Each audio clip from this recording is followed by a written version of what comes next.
Nhưng mà ông như một nơi bà thì một nghèo, dẫn đến ra một ly dị. Thế thì mấy cái đứa con nó tha thiết xin bố mẹ đừng có bỏ nhau, giữ gia đình, không hề. Thế là cái thằng em này là nó để lại một cái thư ở trong máy vi tính để thằng anh nó mở để cho mẹ xem. Về thì mới có tự bỏ rồi. Bố thì không thấy đâu, mẹ với hai thằng con anh bà thì đang ngồi khóc mẹ thế trong nhà. Thế tôi cũng thăm, tôi cũng khuyên nhủ ở đấy thôi, bây giờ đứa con. Sau này chị mới biết là chỉ có Chúa là yêu thương chị thật thôi. Cho nên chị trở lại và tìm được tình yêu. Và khi mà tìm được tình yêu thì chị sướng quá, đi ra loan báo cho tất cả mọi người, và đây là tình yêu thật này, hãy đến mà nghe Chúa nói là cả cái làng đã theo đạo đấy. Thế giới này, thế giới không có tình yêu, người ta tìm hưởng thụ cho bản thân. Khi có tình yêu người ta sẽ được hy sinh cho người khác, biết quên mình đi. Xin chúc cho chị em sống trong một cái xã hội tục hóa, đề cao vật chất thật đẹp hơn được. Của cải vật chất rồi cũng qua đi, chỉ có ân phúc của Chúa mới tồn tại.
Mẹ vui mừng vì được về với con yêu của mẹ, và chắc rằng Chúa Giêsu cũng mỉm cười và hạnh phúc vì được rút về bên mẹ trong vinh quang vinh quốc. Là người đi đâu đang trên đường lữ hành trần thế, thì thiên đàng là nơi thật xa vời ngoài tầm với của chúng con, vì chúng con là những người tội lỗi, hèn yếu, thiếu ý chí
thì sẽ đi con đường cũ con hẹn căn ra đấy thì cái cổng này thì con cắt đây thì cắt lên thì con phải đi vào ngoài cổng chứ không còn lại cái buổi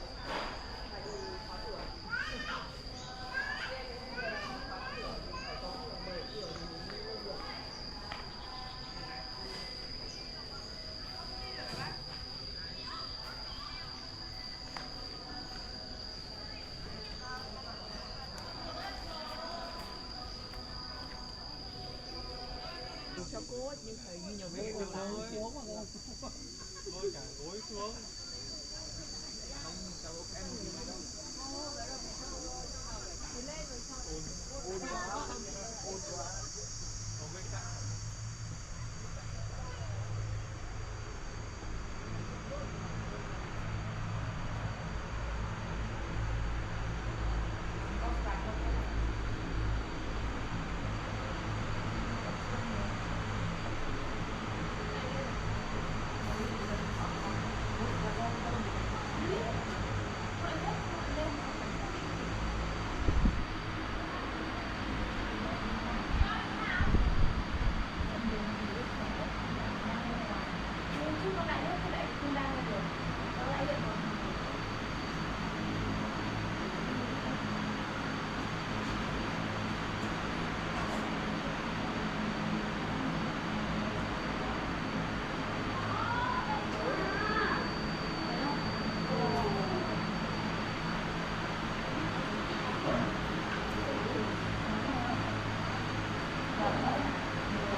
sát nữa thuộc